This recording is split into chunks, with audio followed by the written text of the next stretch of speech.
về chi cử bỏ dòng xài về thả xì nhù.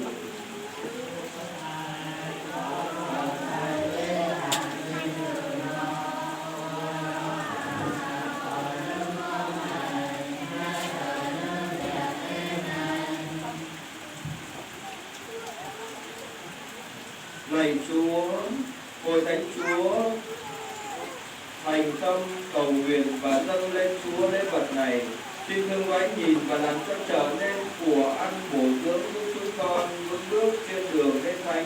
Chúng con cầu xin nhờ Đức Kitô Chúa chúng con. Vua tài lù nho đề nho, bê cha trò bê tù mua tài chứ dù mò.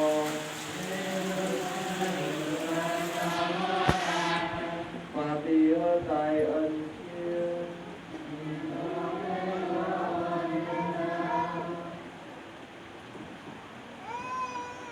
Lạy Chúa là Cha Chí Thánh, là Thiên Chúa toàn năng hằng hữu, chúng con tạ ơn Chúa mọi nơi mọi lúc thật là chính đáng phải đào và đem lại ơn cứu độ cho chúng con.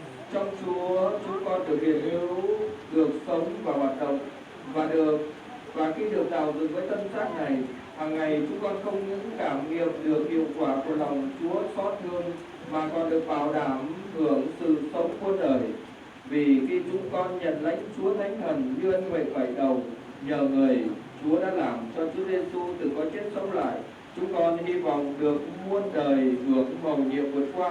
Bởi vậy trong khi cử hành lễ hân hoan này, cùng với toàn thể các thiên thần, chúng con ca ngợi tung hô Chúa rằng: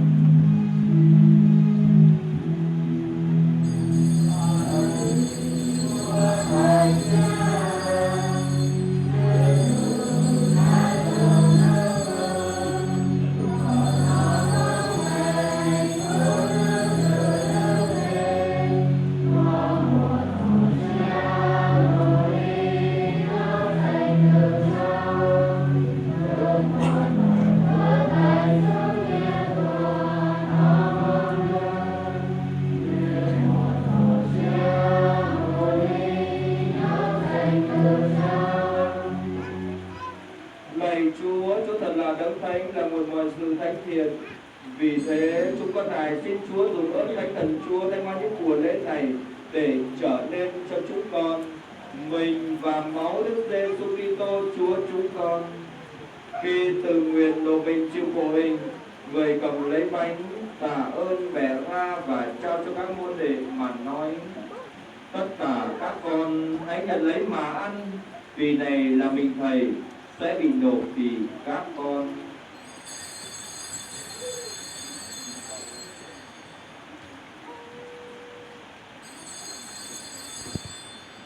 Cùng một thể thức ấy, sau bữa ăn tối, người cầm lấy chén cũng tạ ơn trao cho các môn đệ mà nói: tất cả các con hãy nhận lấy mà uống, vì này là chén máu Thầy, máu giao ước mới và vĩnh cửu sẽ đổ ra cho các con và nhiều người được tha tội.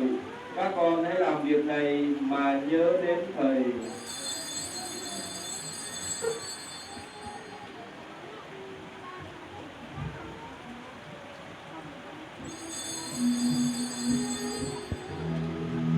Đây là mầu nhiệm Đức Tin.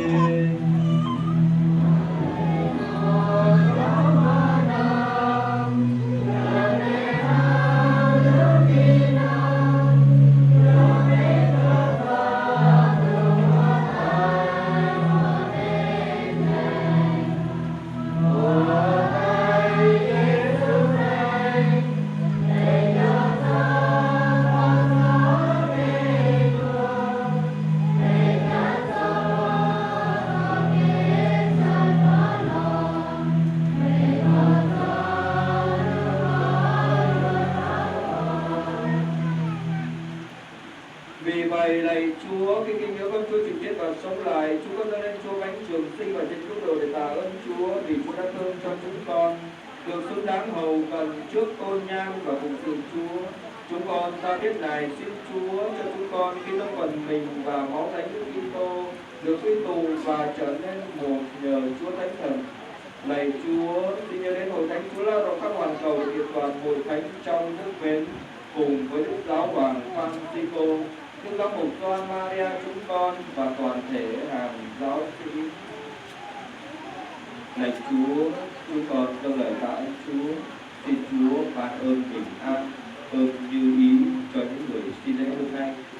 Xin Chúa chữa lành những anh chị em đang đau ốm bệnh tật cũng như những người xin lễ. Đặc biệt xin Chúa nhớ đến người linh mục của Chúa đang đau bệnh và xin Chúa hãy thương chữa lành.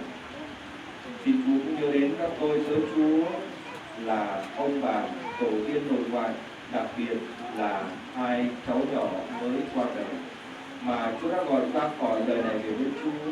Xin ban cho những ai đã chết với con Chúa thì cũng được sống lại như người.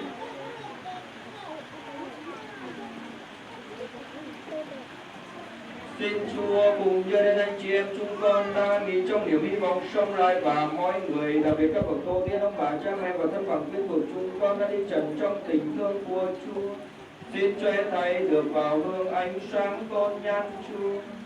Chúng con này xin Chúa thương xót tất cả chúng con, cho chúng con được đồng hương sự sống đời đời cùng với Đức Trinh Nữ Maria mẹ Thiên Chúa, Thánh Giuse, 300 năm Đức Trinh Nữ, các thánh công đồ và toàn thể các thánh đức sống đẹp lòng Chúa qua mọi thời đại, và cùng với các ngài chúng con được ca ngợi và tôn vinh Chúa nhờ Đức Giêsu Kitô con Chúa. Chính nhờ người với người và trong người mà mọi danh dự và vinh quang đều quy về Chúa, là Cha toàn năng trong sự hợp nhất của Chúa Thánh Thần đến muôn đời. Vâng lệnh Chúa cứu thế, và theo thế thức người dạy chúng ta giáng nguyện rằng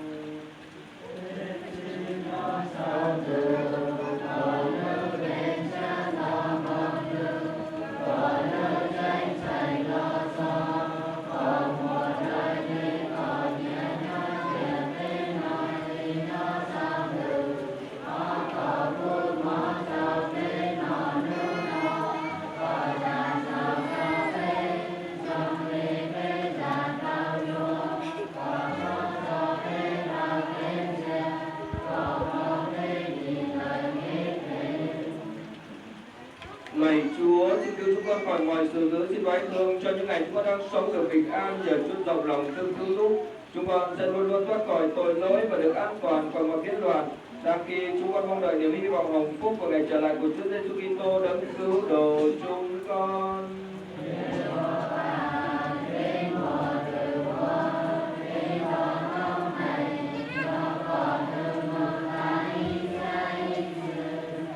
Lạy Chúa Giêsu Kitô, Chúa đã nói với các tông đồ rằng Thầy để lại bình an cho các con. Thầy ban bình an của Thầy cho các con. Xin đừng chấp tội chúng con, nhưng xin nhìn đến đức tin của Hội Thánh Chúa. Xin đoái thương ban cho Hội Thánh được bình an và hợp nhất cho Thánh ý Chúa. Chúa hằng sống và hiển trị muôn đời. Amen. Bình an của Chúa hằng ở cùng anh chị em. Anh chị em hãy chúc bình an cho nhau.